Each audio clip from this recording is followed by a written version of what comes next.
Salut, je m'appelle Wadri, je suis l'auteur d'Ephios et je vais vous présenter le palier que vous venez de débloquer, qui est le mode solo. Alors le mode solo, un petit contexte rapidement. En fait, vous venez d'accéder au poste de haut gouverneur et tout simplement, vous allez devoir pallier au complot qui s'oppose à vous en ce moment même, puisque même si vous avez eu la faveur du peuple, les hauts dignitaires des grandes alliances, des 5 grandes alliances, vont vous mettre des bâtons dans les roues. Le principe, c'est simple. Pour pouvoir gagner ce mode solo, il va falloir que vous arriviez à unir, ou en tout cas à avoir le crédit des 5 alliances avant que les hauts dignitaires ne se rencontrent et organisent une réunion secrète pour pouvoir vous destituer. Mais attention, vous venez juste d'arriver au pouvoir, donc votre popularité est encore un peu chancelante. Donc pareil, le peuple peut aussi vous destituer si jamais vous tardez trop à unir les alliances. On va déjà commencer par la mise en place. Donc la première chose à faire, c'est que vous allez prendre le paquet de cartes de base avec les 18 cartes personnages et vous allez en retirer les 4 cartes habitants puisqu'on ne jouera pas avec eux, ils seront représentés par la carte popularité qui est juste là. Donc ces cartes-là, on les met de côté. Ensuite, je vais former mon deck de base que je vais placer comme ceci. Je prends la carte popularité et je vais placer mon petit jeton sur 20%. J'expliquerai après pourquoi.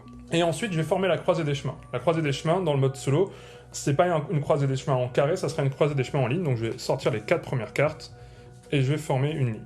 Une fois que c'est fait, hop, je vais récupérer les jetons persuasion, donc 5 pour la partie. Et comme dans toute partie d'Ephios, je vais en récupérer 2 pour commencer et on peut démarrer le mode solo. Pour pouvoir gagner, je vais devoir unir les alliances. Pour unir une alliance, c'est comme dans la version classique, si j'ai 2 cartes de la même couleur en main, je vais tout simplement défausser la totalité de ma main et je vais, dans ce cas-là, gagner une des cartes affinités. En gros, si j'arrive à unir le syndicat, je vais gagner la carte affinité du syndicat. Le but du jeu pour moi, c'est de gagner les 5 cartes affinités. Quand j'ai remporté les 5 cartes affinités, j'ai remporté le mode solo. Par contre, on va jouer à tour de rôle. Je vais d'abord jouer moi mon tour, puis le complot va jouer son tour. Le tour du complot, c'est toujours la même chose. Soit il y a un haut dignitaire, donc les hauts dignitaires, en fait, on en parlait rapidement, mais ce sont les cartes qui ont une valeur 3, par exemple le président ou l'argentier. S'il y a un haut dignitaire sur la croisée des chemins, le complot le récupère immédiatement. Si par contre il n'y a pas de haut dignitaire sur la croisée des chemins, et qu'on se retrouve avec des cartes de valeurs différentes, il va tout simplement défausser la carte de valeur la plus élevée. Et après, comme d'habitude, on va compléter. Une des façons de perdre la partie, ça serait que les 5 cartes hauts dignitaires, en fait, soient récupérées par le complot, et dans ce cas-là, vous avez immédiatement perdu la partie. Une autre façon de perdre la partie, c'est qu'à chaque fois que vous allez épuiser totalement le deck en pioche, il va falloir que, si vous devez piocher une nouvelle carte comme dans la partie classique, vous allez devoir mélanger le deck. On reforme la pioche, et au moment où on reforme la pioche, on va perdre 10% de popularité. Chose importante, si on arrive à 0% de popularité, on a perdu la partie. Donc, une seule façon de gagner, unir les 5 alliances différentes. 2 façons de perdre, si le complot arrive à réunir les 5 hauts dignitaires, ou si on arrive à 0% de popularité. Alors, c'est dur et pas dur, parce qu'en fait, on commence avec 20%, mais à chaque fois qu'on va unir, on va gagner 10%. Donc, quand j'unis une alliance, j'augmente de 10%. Quand je dois mélanger le paquet, je diminue de 10%. L'autre chose qui change un peu par rapport au jeu classique, c'est qu'on va rajouter une 5e action supplémentaire qui s'appelle corrompre.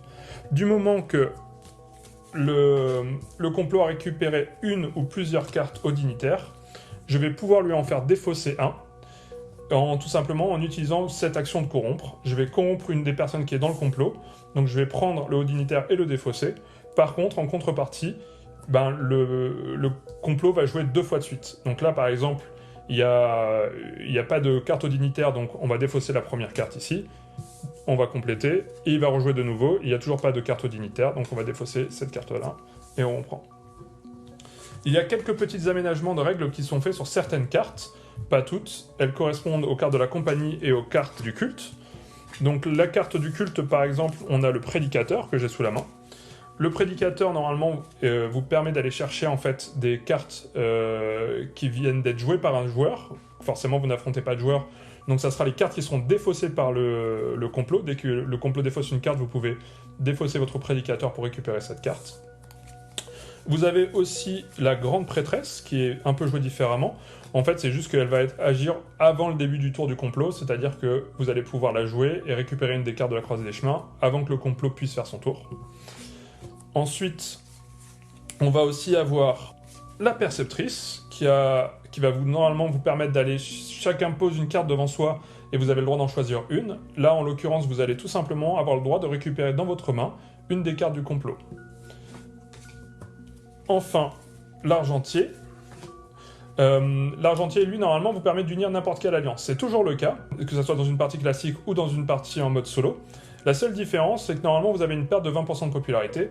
Là, c'est juste que, comme je vous expliquais tout à l'heure, lorsque vous unissez une alliance et que vous récupérez une carte d'affinité, vous gagnez 10% de popularité. Là, vous allez tout simplement pas gagner ces 10% de popularité. Avec le mode solo, en fait, ces aménagements de cartes là vous seront présentés, accompagneront en fait les règles, donc les petits aménagements de cartes. Tout reste pareil, on a toujours les 4 actions de base qui sont le recrutement, qui sont débattre pour pouvoir défausser une carte, vous allez pouvoir toujours utiliser vos cartes, et ça aura encore plus de valeur aujourd'hui parce que en fait, vous allez pouvoir vous améliorer petit à petit, découvrir, essayer d'utiliser des techniques pour battre un peu le jeu. Sachant que là, ce que je vous ai présenté, c'est-à-dire que le départ à 20%, en fait, c'est un départ que nous, on appelle classique, mais si vous voulez, on va dire, descendre un peu le niveau du challenge, vous pouvez commencer à 30%, c'est un peu le niveau facile. Et si, au contraire, vous voulez augmenter le challenge, dans ce cas-là, vous allez commencer à 10%, c'est-à-dire que dès votre premier remélange de cartes, eh ben, vous allez tout simplement perdre la partie, donc il va falloir unir à chaque tour à minima. Nous, on a eu un plaisir fou à créer ce mode de jeu-là, j'espère que vous aurez un plaisir fou à y jouer. On vient d'atteindre un palier de dingue. Merci beaucoup. Partagez, continuez de partager le projet. J'espère que les autres paliers qui arrivent vous donnent aussi envie. Et on se retrouvera sûrement une prochaine fois pour vous présenter de nouveaux paliers. Voilà, à bientôt.